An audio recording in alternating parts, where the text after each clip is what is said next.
Welcome to the Cold Case Christianity broadcast, the only Christian case-making program hosted by a cold case homicide detective.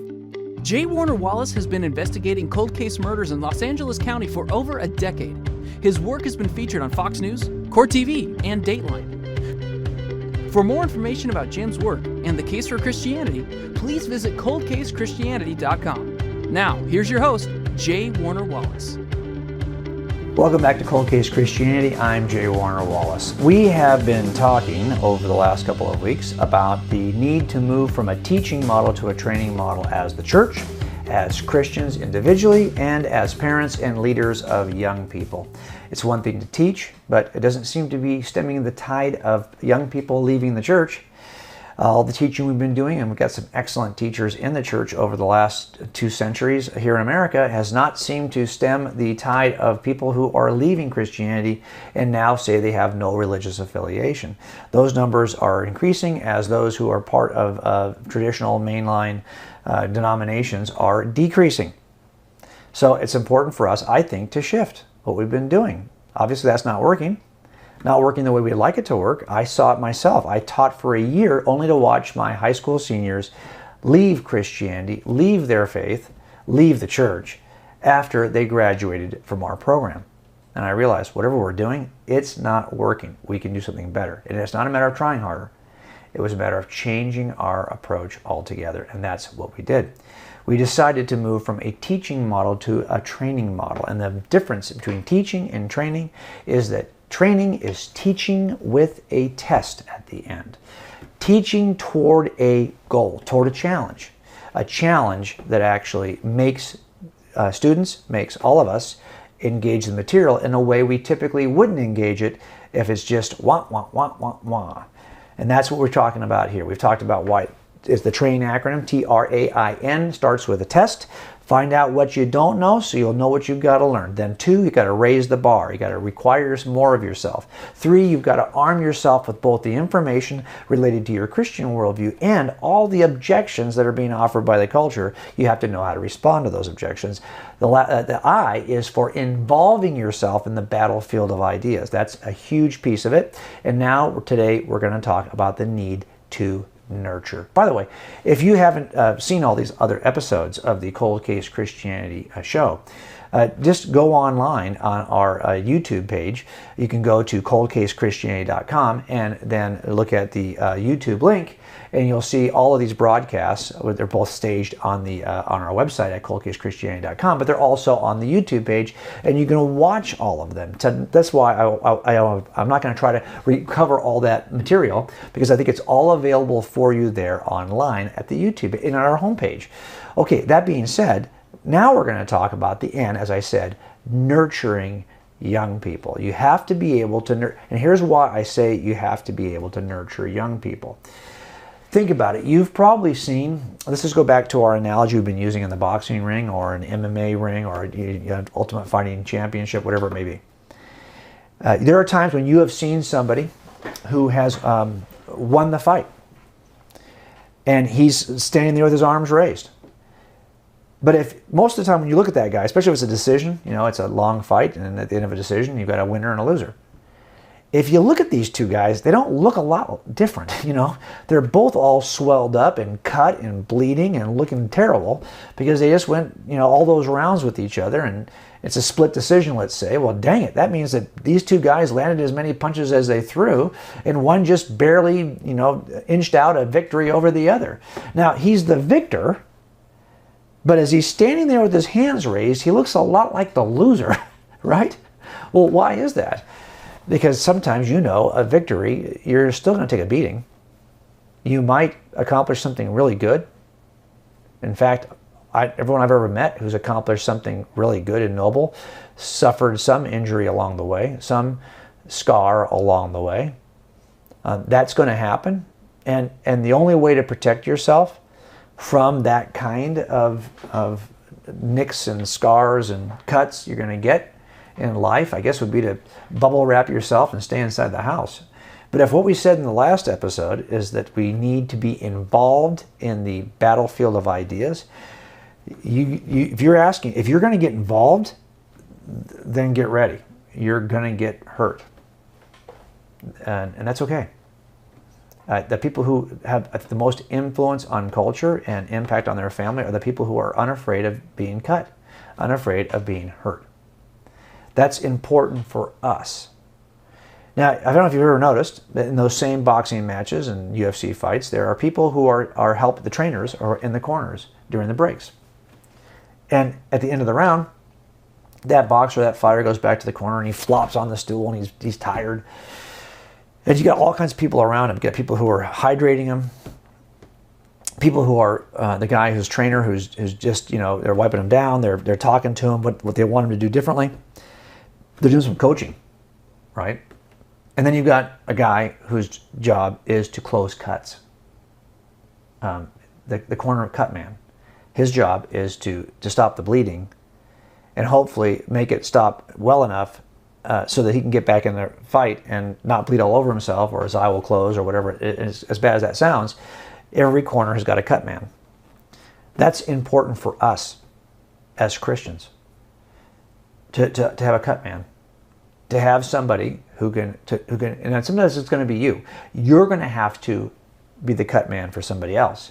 And sometimes you're going to need the cut man. So what I want to do in this episode is talk about the need for nurturing if we're going to do what we need to do as Christians. Jesus doesn't promise us a life without injury. In fact, he predicted for us treatment that would mirror the way he was being treated. And by the way, he got a few cuts and nicks. Would you agree? And we're going to be in that same position of taking a beating. And if we aren't taking a beating, look, that takes many forms, right? Sometimes there are people in the world right now who are dying for what they believe. That's not happening. If you're watching this show, there's a good chance that's not happening to you. But that's happening all over the world. I think sometimes when we talk about any inconvenience you and I might suffer as part of our culture and the pushback our culture offers against Christianity, oh my gosh, count yourself blessed and lucky that you're not living in the other cultures where people are being crucified today for what they believe. So there's an extreme. At the lower end of that extreme, there are people who feel like, hey, they just are shunned by people at their work, or they've encountered some pushback on social media. You see the extreme edges here? And then there's everything in between.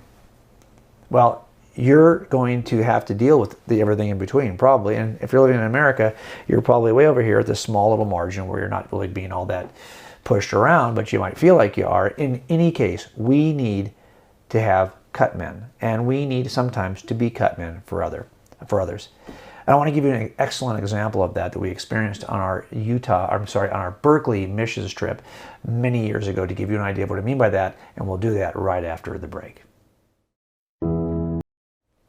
As I told you in an earlier episode of the Cold Case Christianity broadcast, we would involve ourselves in the mission field, the battlefield of ideas, in an effort to turn teaching into training. And one of these trips we would take was, in order to engage people who held an atheistic worldview, we would go to the University of California at Berkeley. And when we would go there, we would often invite ourselves into scenarios where we would be in meetings with other atheist groups of young people. That's intimidating for our young high schoolers, right? We would bring them up there, and they would then be in a group in a room with, say, 18, 20 atheists who are just 3 or 4 years older than them, who want to engage each other on ideas. And we would do roundtable talks, or we would do presentations, or big stage, kind of not debates really, but more like dialogues.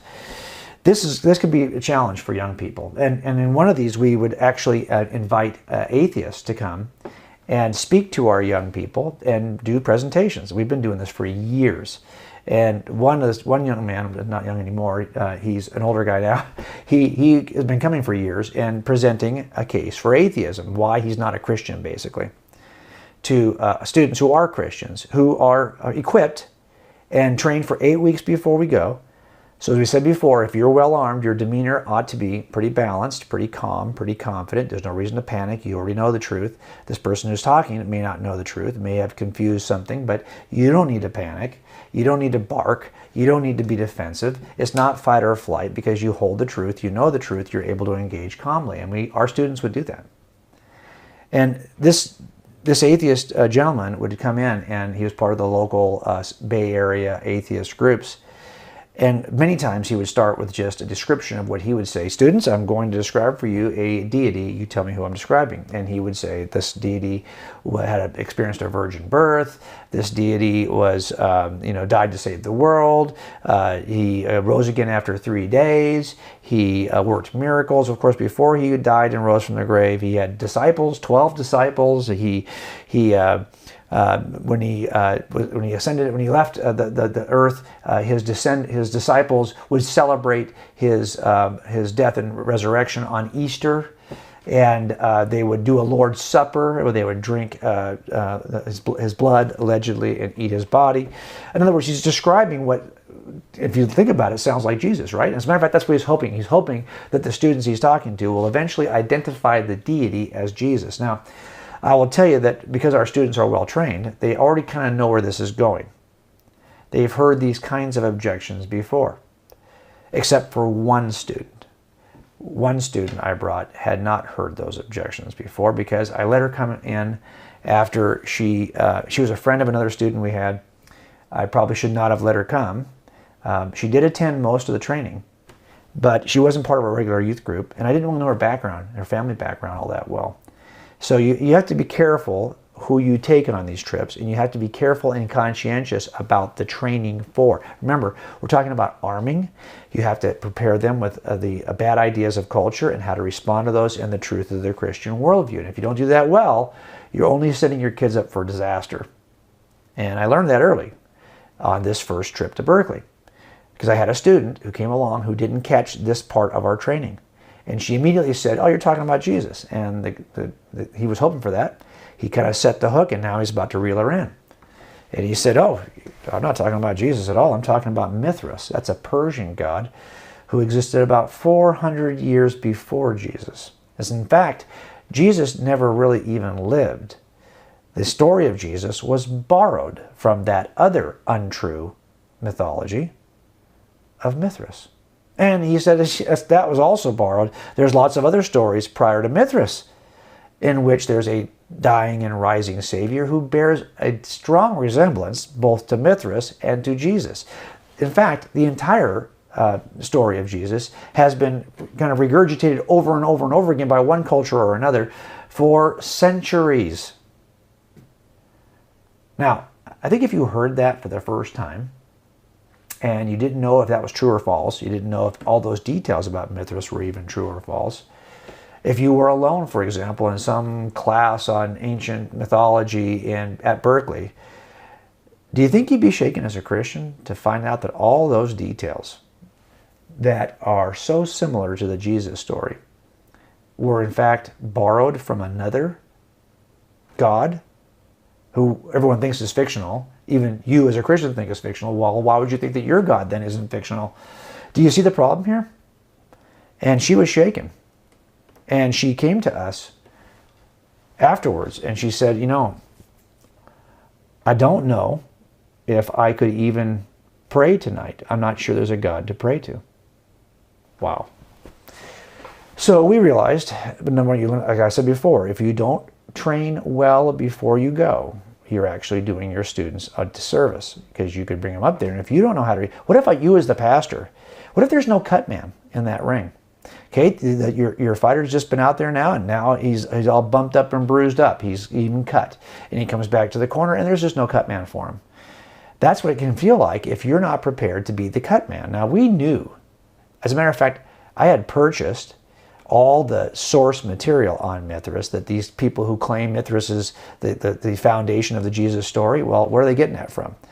So I went out and bought all the source material, the academic source material on Mithraic mystery religions, so I could know if these claims he's making are even true. Most of them are not. But the ones that are the strongest are not. Born of a virgin, experienced a virgin birth. Mithras, remember, when it comes to Mithras, there is no scripture, Mithraic scripture.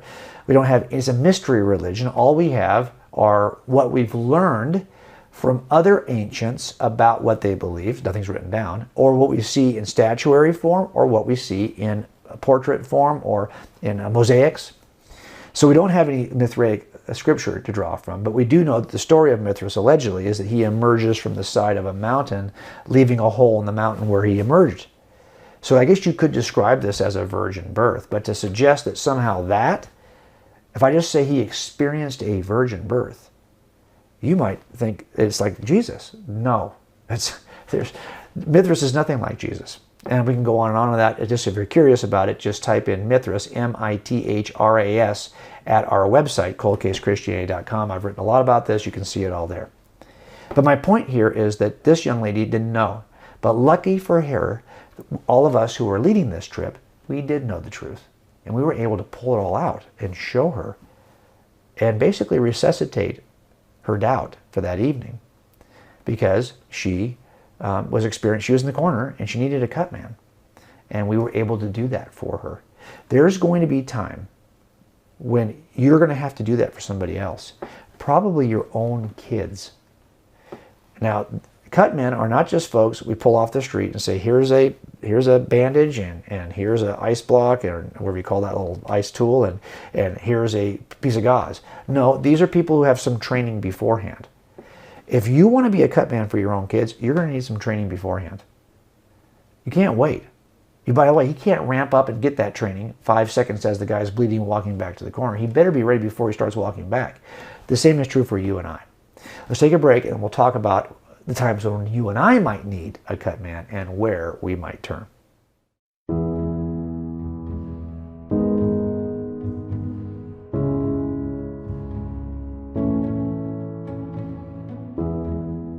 If you're a parent, like me, and you've got kids in that high school range or even younger, or if your kids have already gone to college, I suspect you know something that's true that's also troubling.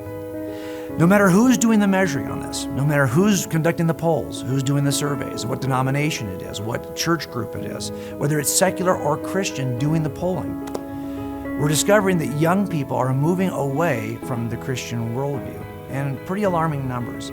The number of young people who will walk away from the church in the first 2 or 3 years of college is pretty significant. Some will return, but not all will return. As a matter of fact, Lifeway did a survey a number of years ago that said only about a third of students who walk away from the church will ever return to the church. And do you know what the numbers are like? They're scary. They're somewhere between 50 to 75%, depending on who's doing the polling. Heck, if it was 20%, I wouldn't like it. You probably wouldn't either. If you've got 4 kids, are you ready for maybe 2 or 3 of them to walk away from the faith? Oh, it's not going to happen in my family. I always hope that too. But everyone's got somebody that's part of this narrative. And I bet if you're listening to me right now, you know somebody, a son, a daughter, a niece, a nephew, a grandson, a grandchild, who has already walked away from the church. And when you poll young people as to why they leave the church, the largest percentage of answers you're going to get is that they had some form of intellectual skepticism, a question they never got a good answer to, something they were convinced by somebody else who's not a Christian was actually true that runs antithetical to Christian teaching. For whatever reason, a question didn't get answered. It turns out we have an opportunity to impact these numbers. I typically say, as a youth pastor, I used to say this all the time, if my students walk away from Christianity for a season because they want to chase their passions, I get it. We're all human, that's on them. But if they're walking away from their Christian worldview because they don't believe it's true, that's on me, as their parent, as their pastor. It's time for all of us to have a more reasonable approach, an evidential approach to our Christian beliefs so we can demonstrate to our kids that it's true. It's time for all of us to develop a forensic faith.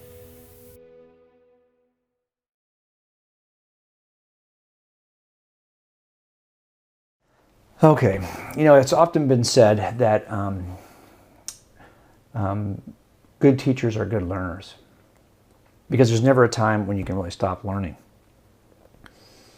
I mean, you have to constantly be pushing yourself to learn more and more and more and more, even just to teach. So you think, well, once I'm a teacher, I don't need, no, you're still a learner. And I think you already know that. And this is probably true for you in your profession. Well, the same is true for us as cutmen, as mentors. It's not, I have to mentor other people. I want to mentor other people. I find myself mentoring other people. Even if it's, and you're going to mentoring comes in different shapes and sizes. There's the kind of short-term mentoring that you do when you're at an event where you're just answering questions for young people who just need to know what's the answer to this. And the answer you offer is an act of mentoring in a very short span of time. And then there are people you have longer periods of time where you can mentor. If you're working at a camp or you're serving in a youth group and you go away with such students for a week. I'm in Summit Worldview Conference for a day. There's longer periods of time in which I can spend time with young people. Maybe I see them a couple of years in a row. And I get a chance to spend more time with young people. If you're a parent, you've been mentoring your own kids for years. So you see there's this range of time in which you're spending mentoring. And all of these are important acts of nurturing. So we have to think to ourselves, okay, I'm going to have a few different ranges. I'm going to have some short-term nurturing I'm going to do for people. I'm going to have some moderate nurturing I'm going to need to do for people. And there are some people who I'm going to be in a nurture position for many, many years. The same is true in reverse. If you're saying that teachers have to always be learners, well, nurturers have to be nurtured themselves. So they're not trying to pour something out of an empty bucket, try to pull something out of a dry well. We want to be nurtured. We need to be nurtured. And here's the problem. If you're a cop, your use, and this is how I kind of grew up in law enforcement, is that you're used to solving problems for others. I'm not going to share with you what my problems are. I'm not going to go to the scene of a crime. You called me there to solve your problem.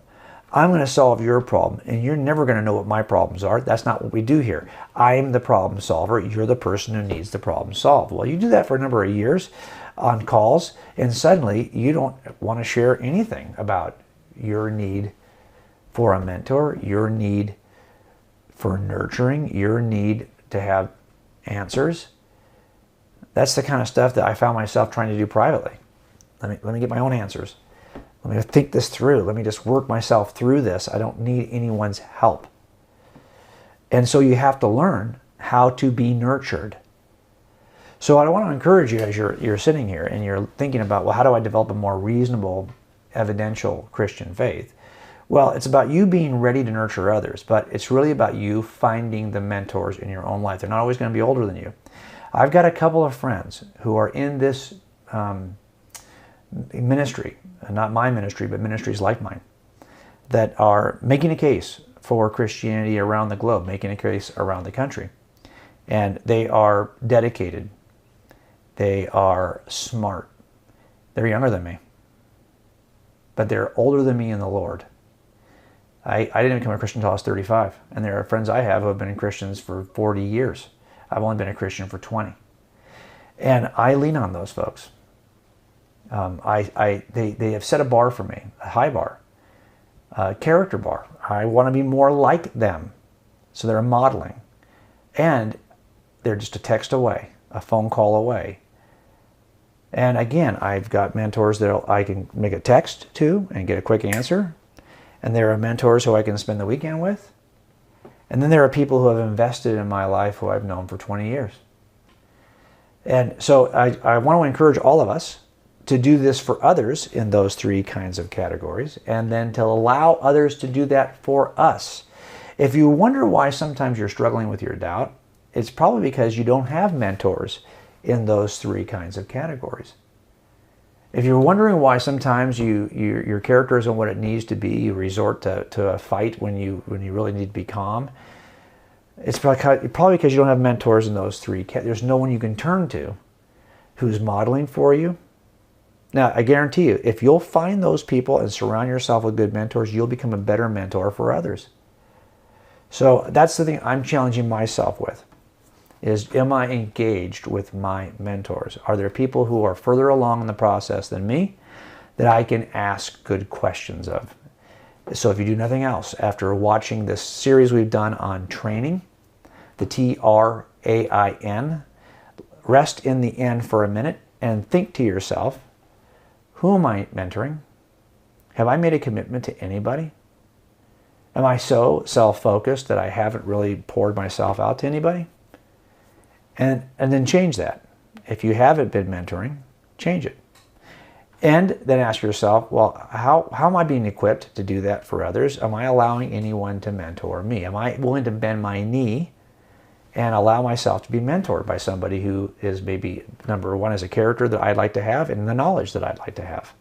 Again, it's a 1 Peter 3:15. We want to be able to make the case, but we want to have a certain character in doing it. we need mentors to kind of help us with both sides of that coin. All right? Hope that helps you as you think about how to become a more thoughtful, reasonable, evidential believer. And we'll do more when I see you right back here at Cold Case Christianity. Thanks for joining us at the Cold Case Christianity broadcast. If you're interested in more information about this week's topic, please visit coldcasechristianity.com. For a thorough investigation of the reliability of the New Testament Gospels and the case for Christianity, be sure to purchase Cold Case Christianity. A homicide detective investigates the claims of the Gospels. It's available wherever books are sold.